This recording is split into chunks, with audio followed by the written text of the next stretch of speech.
administration, under the Office of War Information, set up a government-funded shortwave broadcasting entity that debuted on February 1st, 1942, initially via a BBC relay as the Stimmen aus Amerika, the Voices from America. In that first broadcast in German, there was a radical promise. The news may be good or bad, we shall tell you the truth every day. That same day, transmissions via radio telephone relay into Europe through the BBC were also made in Italian and French and were produced initially by NBC. Here's an interesting historical tidbit I just dug up a little while ago doing some research. The original music introduction to that German program was the Battle Hymn of the Republic. Good choice, it seems, right? However, the Office of War Information staff soon learned that there was a German army song called Lara Lara that had the same tune. So they replaced the Battle Hymn of the Republic by the national anthem, which was succeeded eventually by Yankee Doodle, which for many decades was the signature tune of the Voice of America. While VOA was obviously subject to wartime censorship, it gained long-term credibility by refusing to exaggerate battlefield successes. This commitment to transparency became a hallmark of American soft power in the post-World War II era. If the Second World War was the dawn, the Cold War was the golden age of international broadcasting. The Iron Curtain was an information barrier, and behind it, the Soviet Union flooded the ether with Marxist-Leninist ideology. Radio Moscow portrayed Western democracies as decadent and racist, while satellite stations like Radio Prague and Radio Tirana amplified the message. The United States responded by expanding VOA and creating Radio Free Europe and Radio Liberty. Though originally funded by the CIA, RFE-RL were staffed by émigrés and independent journalists who provided the uncensored news, literature, and debate that Soviet citizens could not find at home. Moscow spent many years and many millions and millions of rubles to jam these signals, erecting massive transmitter arrays. Yet the truth leaked through. In Poland, Hungary, and Czechoslovakia, people huddled around shortwave radios. Dissidents like Václav Havel and Alexander Solzhenitsyn later testified that these broadcasts sustained the resistance. These were not abstract battles. They had tangible consequences. When Neil Armstrong stepped on the lunar surface in the summer of 1969, VOA carried his words deep behind the Iron Curtain. Soviet citizens, told their system was technologically superior, heard the undeniable proof of the West's capabilities. In the 1980s, as Poland's regime imposed martial law, millions turned into RFE and VOA for news of strikes. Lech Walesa later remarked, without Western radio, solidarity could not have survived.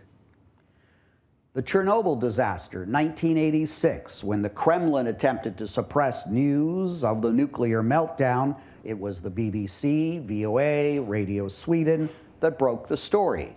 Citizens in Kiev and Minsk tuned in secretly to learn if their water was safe. This failure of state information control was a major blow to the Soviet regime's legitimacy. When the Berlin Wall fell in 1989, many assumed the battle was over. Budgets were cut, and shortwave towers were literally blown up. But as I warned VOA executives in subsequent years, it takes seconds to bring down a tower, but years to rebuild it. You might ask, in a world of TikTok and podcasts and citizen journalism, what does any of this really matter anymore? Who still listens to radio or watches satellite TV? Who still cares about a government-funded news broadcast? Well, we know hundreds of millions of people do, still do. And more importantly, in many parts of the world, these transmissions are the only sources of information people can access. You saw on the video the gentleman in Zimbabwe, where since 1980, there's only been one state-controlled broadcaster. I can tell you that the VOA television program beamed into satellite to Zimbabwe was for many, many years, until last year, until it was taken off the air, the most popular and authoritative news program in that African country. For people living under authoritarian regimes where news is censored, journalists are jailed, and the internet is firewalled, international broadcasting from the democracies remains a lifeline. Although VOA effectively expanded into television, the internet, and social media, those shortwave transmitters still have their uses. This is evident right now when Iran disconnects from the internet and jams the satellite TV signals, a violation of international law, by the way. AM and FM band signals do not effectively carry long distances.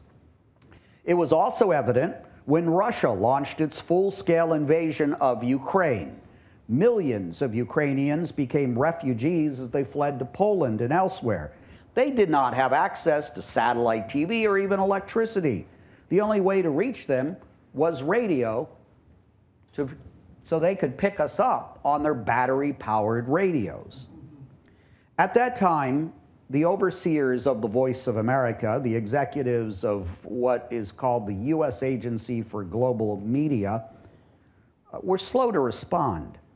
I pleaded with them, although I was not an executive, I was just a field correspondent. I pleaded with them to put our Ukrainian and Russian language programming back on shortwave. They had the funds and they had the infrastructure to do it. Well, they did not, so I did. Well, actually, me and a few of my friends.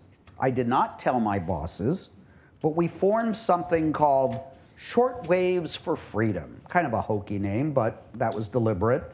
This was an online grassroots campaign to raise funds to put VOA and RFERL language services on shortwave using transmission time that we paid to existing commercial broadcasters. When I say we, meant my friends and myself, and money that we raised from individuals. We used commercial broadcasters, one in Florida and two in Eastern Europe. Now, we went from this concept, talking about it on my back porch in Stafford County, Virginia, to getting it on the air within 72 hours. And it continued to air for months until USAGM decided that, yeah, maybe it was a good idea to put VOA and RFERL on its own transmitters.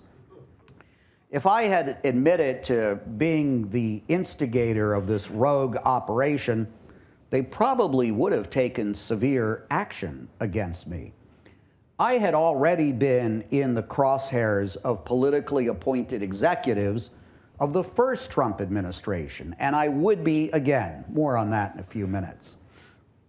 While U.S. international broadcasting retreated with the end of the Cold War, new players emerged. Al Jazeera, launched in 1996, revolutionized regional discourse via satellite. Today, however, the most ambitious player is China. CGTN, formerly known as CCTV, has grown into a billion-dollar multimedia ecosystem, recruiting fluent English speakers and paying six-figure salaries to staff U.S. newsrooms. They even tried to recruit me and several of my colleagues at VOA. Russia has also evolved, shifting from persuasion to information chaos. Platforms such as RT, it originally stood for Russia Today, and Sputnik Radio amplify conspiracy theories to exacerbate social divisions here in the West. And the Russians are currently expanding aggressively with broadcasting into Africa, India, Southeast Asia, filling the vacuum left by retreating Western broadcasters. Now, if you watch CGTN or RT, they are slick. They've hired, as I said, talented people from on-air anchors to technical directors to present a first-rate product, at least in terms of appearance. And yes, you can see a lot of real news from around the world on these channels. There is an obvious anti-Western bias and some disinformation. But what I caution viewers in the West to understand are the acts of omission, the stories you will never see about the repression of the Tibetan and Uyghur minorities in China, the mass killing of Ukrainian civilians by Russian forces, and so on. VOA was most fortunate in always enjoying strong bipartisan support on Capitol Hill and the favor of Democrats and Republicans in the White House. In fact, the only lawmaker, as I was telling Pierre earlier, that I can remember speaking against the Voice of America was a senator named William Proxmire, who didn't seem to like anything in the federal government. He used to have, some of you may remember, the Golden Fleece Award, which was very entertaining and rightfully pointed out government waste. But I do not believe that the Voice of America was government waste. President Trump, however, in his first term, described Voice of America as disgusting and a mouthpiece for adversaries, claiming without evidence that VOA's coverage of the COVID-19 pandemic favored Chinese propaganda. The rhetoric culminated in June of 2020 with the confirmation of Michael Pack from Washington, D.C. as the chief executive officer of the U.S. Agency for Global Media. Pack, a documentary maker, immediately purged the agency's leadership and sought to dismantle the editorial firewall. At the time, I was the White House bureau chief for the Voice of America, and not surprisingly, I became a primary target.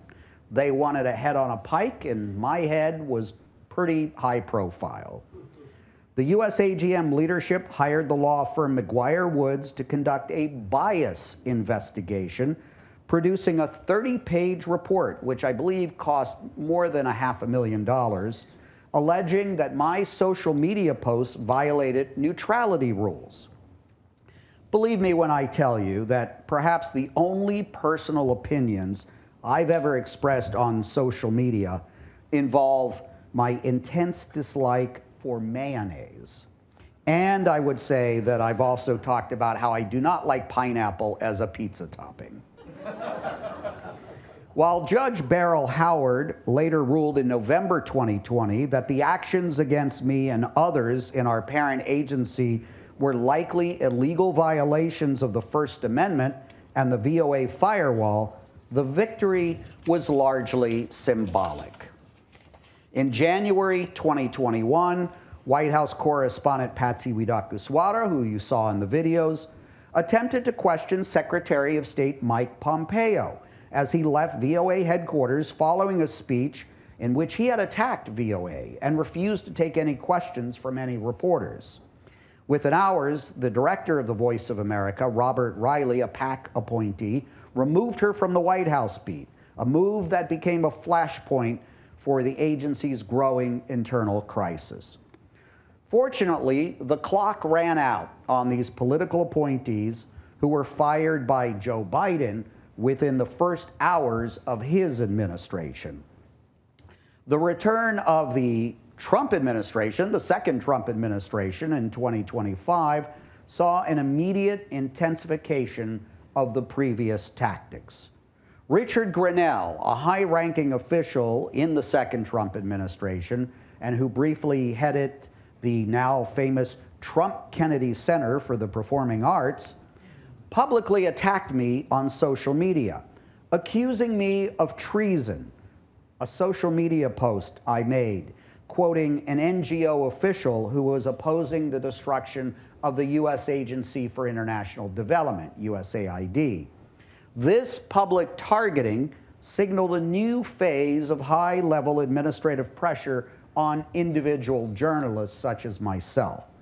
Patsy Widakuswara, during an Oval Office visit by the Irish Prime Minister, again faced retaliation. Asking a question of the Irish leader, President Trump, who had interacted with Patsy numerous times, asked her who she was with. When she replied, "The Voice of America, sir," he responded, "It figures." The VOA director, Michael Abramowitz, who was not a political appointee of the Trump administration, apparently was seeking to appease the incoming political officials of USAGM, and he did not like the fact that administration officials were attacking me, and the president was directly responding to the White House, my successor as White House bureau chief, in such a manner. So he removed Patsy from her beat on the White House. And shortly after that, placed me, the chief national correspondent, on paid administrative suspension pending a full investigation of my social media activities. 2 weeks later, following the president's demand to shut it down, Kari Lake and Elon Musk's Department of Government Efficiency silenced all of VOA's operations. A federal judge would eventually order Lake to restore VOA's staff and operations, but by then, the damage was done. Equipment and wiring had literally been ripped out of studios of the Cohen Federal Building at 4th and Independence Avenue. Critical contractors were summarily fired. Wire service contracts and satellite distribution contracts were immediately canceled. When legal, public, and political pressure compelled Lake to restore a token amount of news in Chinese, Korean, Farsi, Pashto, Dari, and Kurdish, much of the infrastructure and the audiences were gone. In West Africa, when VOA's programming was replaced by either static or a music loop, listeners tried to reach out to VOA correspondents in the region to ask if there had been a coup in the United States. In Burma, where VOA was a lifeline during the 2021 coup there, millions were left in the dark after a massive earthquake. Ukrainians lost a valuable communications lifeline. And as Iranian citizens braved lethal confrontations with the goons of that regime, VOA was silent. Sadly, what news content has been put back on the air is essentially singing the praises of the US president. It resembles more the type of propaganda that airs from North Korea than that of the traditional Voice of America. I will also note this is illegal. It violates the charter of the Voice of America and the firewall, which call for balanced reporting and non-interference by any administration into VOA's journalism. These are laws approved by Congress and signed into law by a president of the United States. Some might say, good. What the VOA airs with American tax dollars should only reflect positive things in our country and whatever the president dictates. I wonder if proponents of such a view currently would feel the same way if a future President Newsom or President Ocasio-Cortez uses the Voice of America as their mouthpiece. And do we really want our voice to the world making 180-degree changes in political messaging every 4 or 8 years? Some sympathetic observers have concluded that VOA, what happened last year, was the canary in the coal mine. Free speech groups such as FIRE, which has some conservative and libertarian benefactors, publicly condemned the chairman of the Federal Communications Commission when he threatened to yank the license of the ABC network over Jimmy Kimmel's remarks, underscoring the constitutional red line when regulators target free speech. By the way, these networks do not have licenses. If they own individual stations, TV and radio, those have FCC licenses. FCC Chairman Brendan Carr told ABC, "We can do this the easy way or the hard way."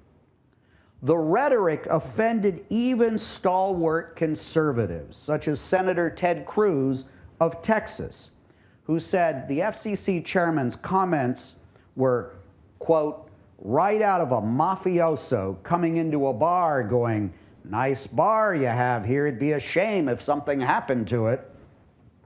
Recently, I moderated an appearance for FCC Commissioner Ana Gomez at the University of Mississippi, where I now work. That was a stop on her National First Amendment tour. I had invited her.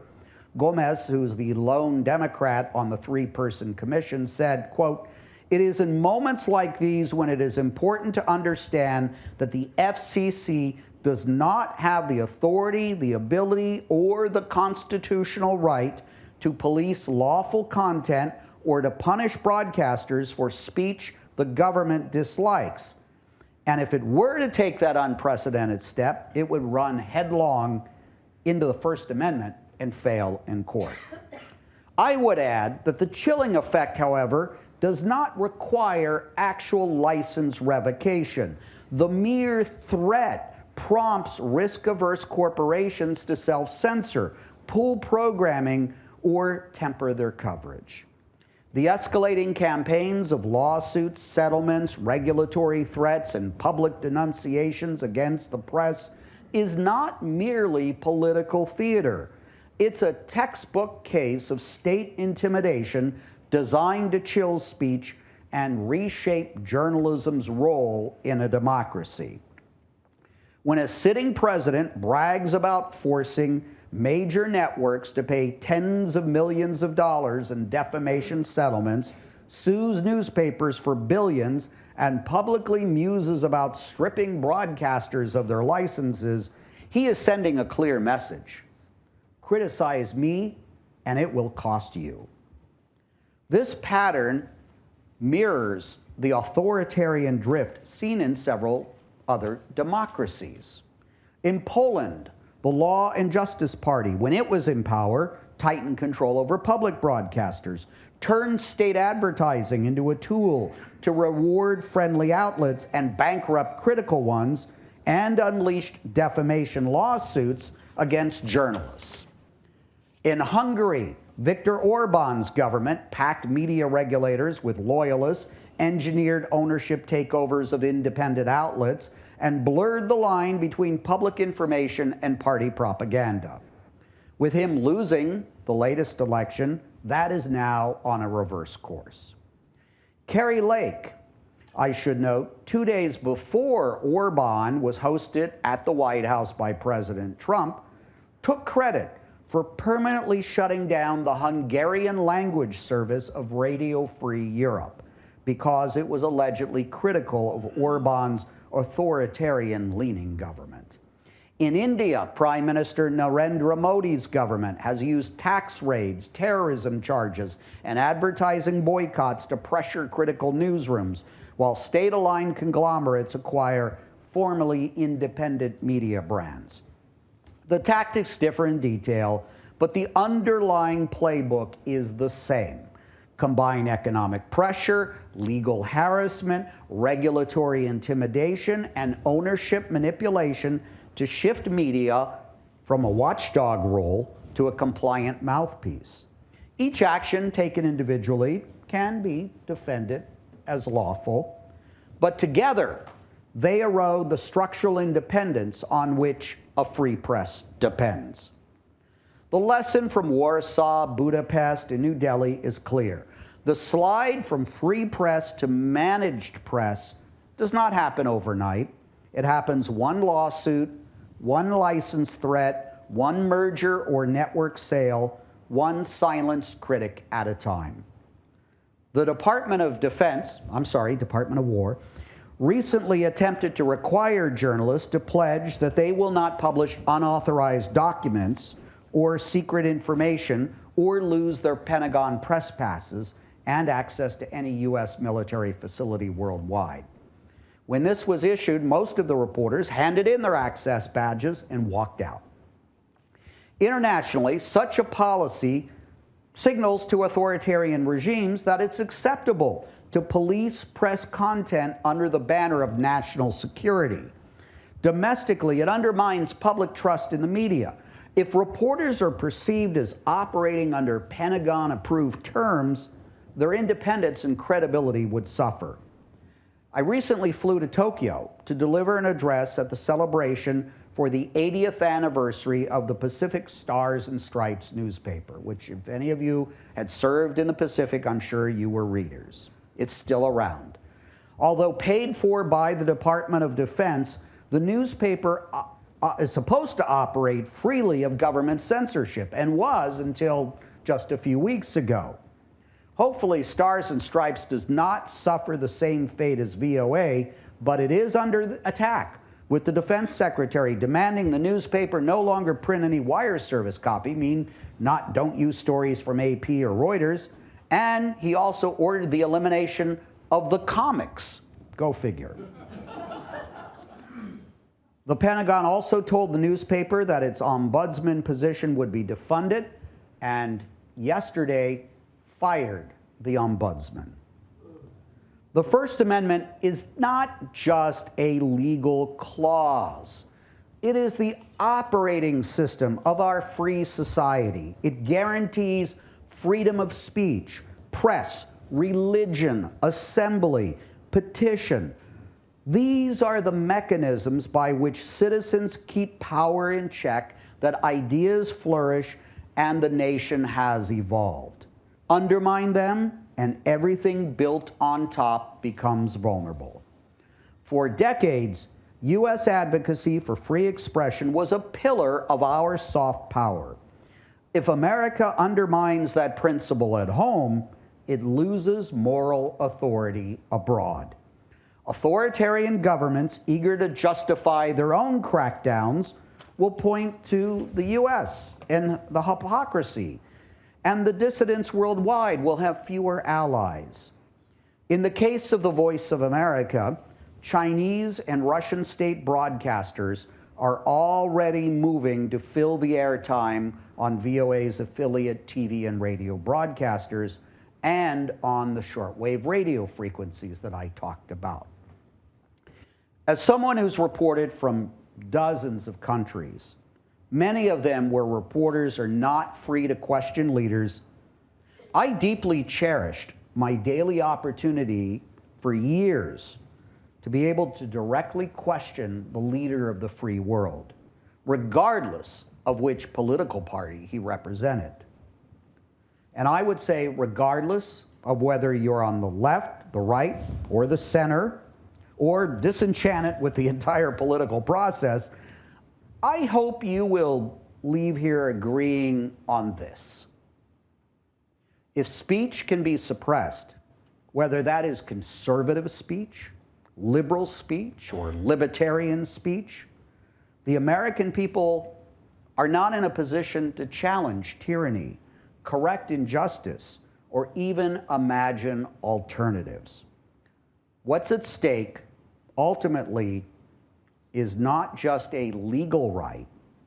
I believe what's at stake is the American experiment itself. Thank you.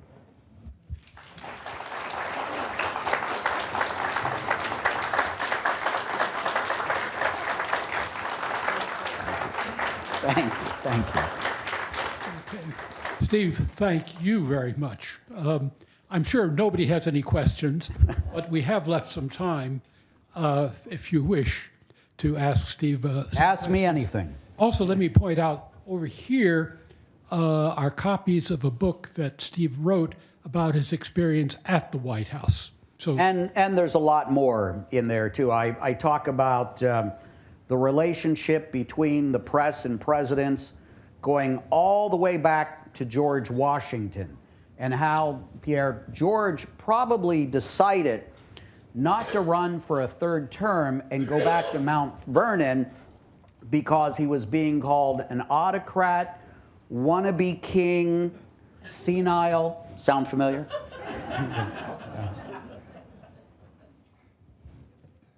So, yes. And I'll just note about the book, this is the just out paperback edition, which is an update to the 2024 hardback edition with a new preface that goes into all the drama that happened with the Voice of America last year, at least up until the time I had to hand in the manuscript.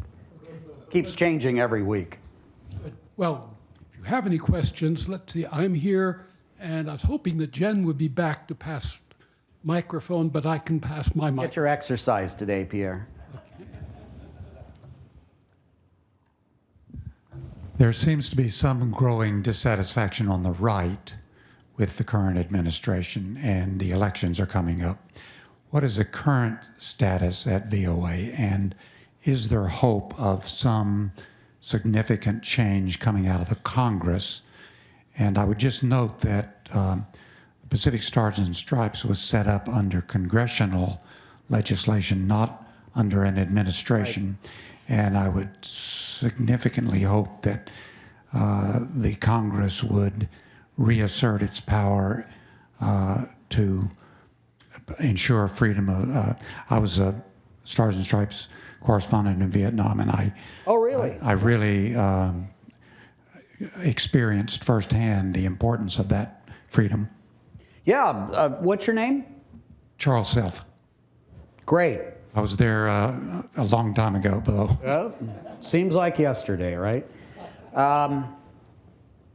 Charles, you're absolutely right.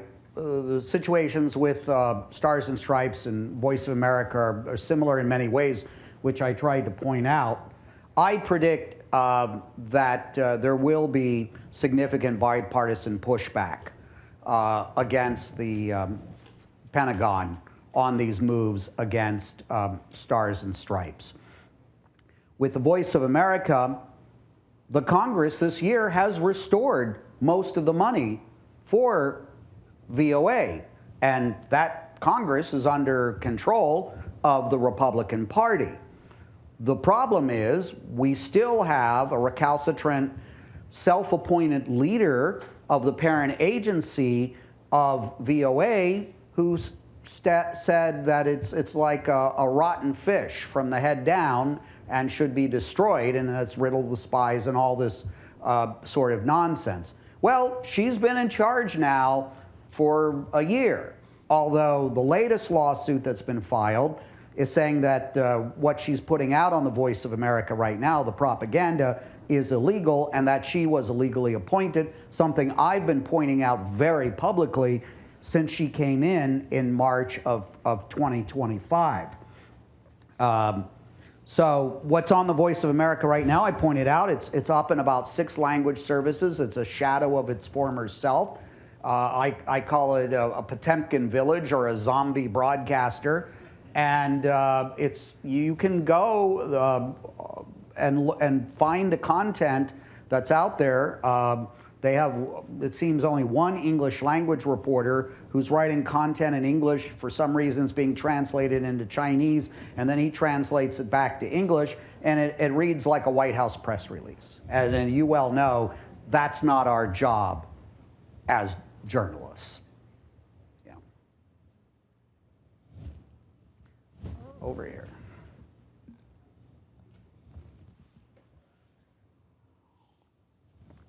Charles, I want to get a picture with you afterwards, by the way. Yes. I'd just like to mention that there's some things that Voice America does that are probably less well known. I mean, you talked about the highly publicized things that it does. But several years ago, I was a volunteer instructor of English as a second language to people here in the United States. And I discovered that the Voice of America had a program called Simple English. Yes. Which apparently was designed to help or to serve people who spoke limited amounts of English. The voice part of that was done more slowly than standard speaking, and the vocabulary was limited. Correct. But in the course of preparing simple English, they had prepared a series of, I believe it was about 180 different episodes about American history. Great. And then they had transcribed those and put them on their website, so they were available to me as an instructor for English as a second language. I found them to be a very valuable resource for teaching here in America from the VOA Simple English program. Thank you. Thank you for pointing that out. It's actually what we considered one of our 49 language services. It was called originally Learning English. I'm sorry, Special English was the original name, started in 1959, and it expanded from radio into videos as well. I met people all around the world who told me that they learned English from listening to these special English broadcasts. And some of my reports I reversioned into the special English. You're right, it had a limited vocabulary of about 1,500 words and a much slower pace. When I read those stories, I could not drink a lot of coffee. Yeah, thank you for pointing that out. The other thing was, all this VOA content is essentially in the public domain. It's not commercial, it's not copyrighted, and throughout Asia, I would go into bookstores, and there were people who would tape these VOA broadcasts and turn them into English language learning material. We did like that they requested permission, but we never sued anybody for that. Yeah. There's quite a few.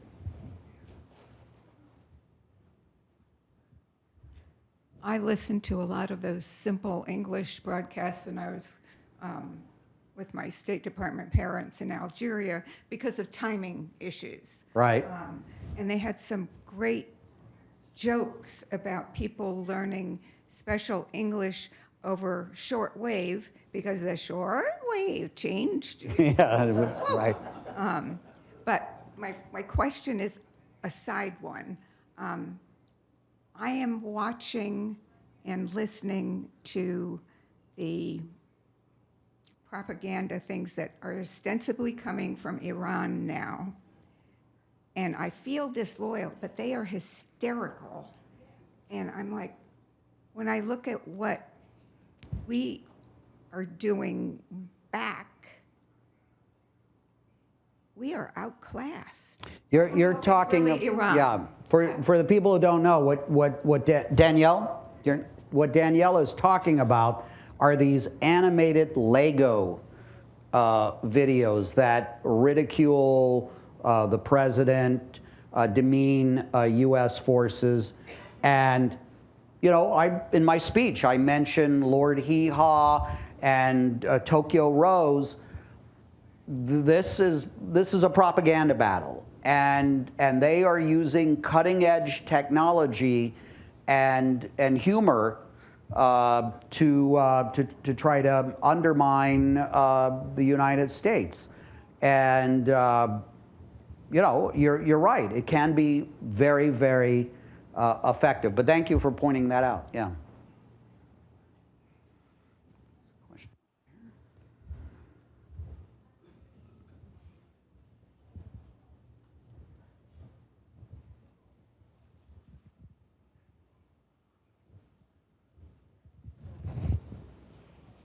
Thank you, Steve, for this important program. My pleasure. I think many of us are extremely worried about the loss of free press and free speech.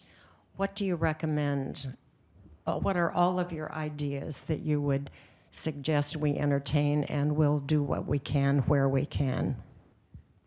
Well, what I used to say when I would talk about the Voice of America to audiences like this, even before all these terrible things happened, is you are stakeholders in the Voice of America.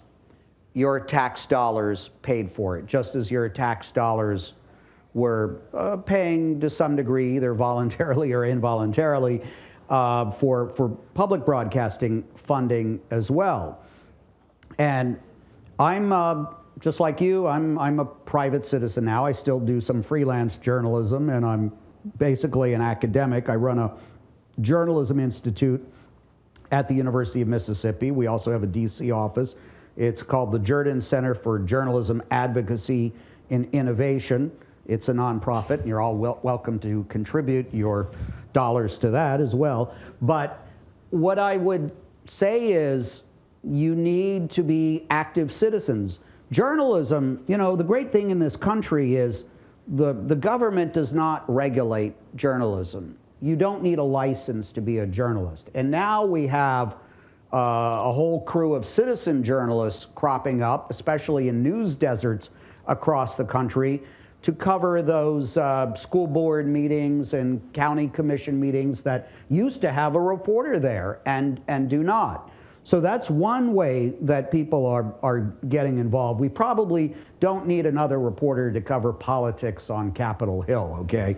But we do need people to cover local politics and local meetings, whether those are elected officials or appointed officials, because we know what happens in a vacuum when there are not people paying attention. Corruption flourishes. I'm sure Pierre and Danielle and Charles saw that in other places in the world. You know, in the old days, I would say, write a letter to the editor of your newspaper. Well, nobody reads newspapers anymore. But you still have platforms. In fact, you have more power now as an individual citizen than you probably ever did with the advent of the technology. You know, there's a lot of bad things we can say about social media, right? But you have as much utility and ability to get on social media and talk to your friends and your neighbors as anyone else. Like I said, in the old days, you could write a letter to the editor. Maybe the newspaper would print it, maybe not. Maybe somebody would read it. I would suspect if you put something on Facebook or WhatsApp, there are people that are going to read it. The other thing I will tell you is maybe not so much senators, but members of the House do respond to emails that you send them. Your individual vote makes a difference, okay? And they don't want you going on social media and complaining that, you know, I contacted Representative Smith about so-and-so, you know, I had this problem and I didn't get a response. You'll get a response, you'll get a form or letter response, but you have the ability to follow up. In other words, the best thing you can do, the polite term that we use is gadfly. The impolite term, I'll use a little bit of foreign language, a pain in the tuchus, if anybody, pain in the rear end. Make yourself a pain. You have the rights as individual citizens to criticize, to compliment, to just state your opinions, and do it in whatever ways that you can. I'm sure you drive each other nuts at dinner talking about some of these things, but yeah. Thank you for opening my eyes on these areas. Sure. To what extent do enemies of the United States, such as Russia and Communist China, try to infiltrate the Radio Free Europe and Voice of America spread out throughout the country, throughout the world? Infiltrate in what sense? Infiltrate in what sense? Into the staff. Oh, into the staff. Okay. Yeah, it's a great question. There's no doubt that since the start of the Cold War, that there were people working for RFE or VOA that, you know, had, you know, communist sympathies. There was the whole Red Scare in the 1950s. And this is something that Carrie Lake has alleged, that people who had these J-1 visas who were working for the language services were not properly vetted. So far, she has not come up with a single example. Show me the smoking gun, in other words. Okay, if you make these allegations, prove it. I have not seen anyone arrested. I have not seen anybody charged with anything. I'm not saying it doesn't happen, and I'm sure absolutely, positively, the Chinese, the Russians, and the Iranians have tried to infiltrate American society in many different ways for many decades. And the Voice of America and Radio Free Europe, which is headquartered in Prague, by the way, not here, and Radio Free Asia, which is in Washington, D.C., were obvious targets. But I tell people, who would always, make these allegations about the VOA, propaganda, some people thought it was too much in line with an administration. Some people would think it's, too far opposed to administration.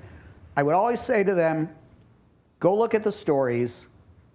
If you don't like my stories, you can complain to my editors, right?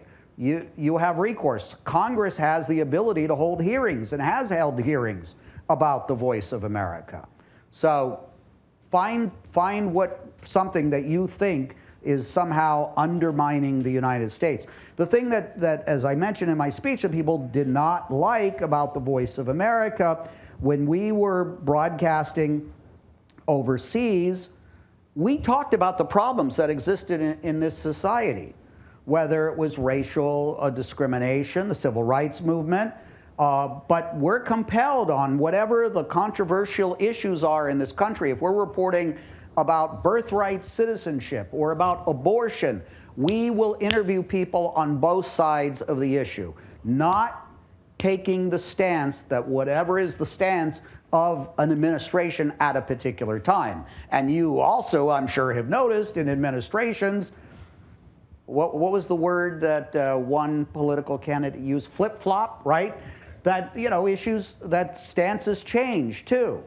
We're consistent. We want to enlighten the world. And what people have seen is when they see that, okay, I'm hearing this broadcast out of the United States, and they're not only saying like just propaganda, not only good things, they're exposing their own country, warts and all, which in my country, they would say, hey, it's just like that. There are good things here and there are bad things here. But my media, my state media here, is only trying to say good things. And I look around and there's all this corruption and dissent, and the media here is not reporting it. That's how we build trust. And that was the value of our public diplomacy and our soft power in telling the truth. Okay, well, Steve, thank you very much for... You're welcome. Thank you.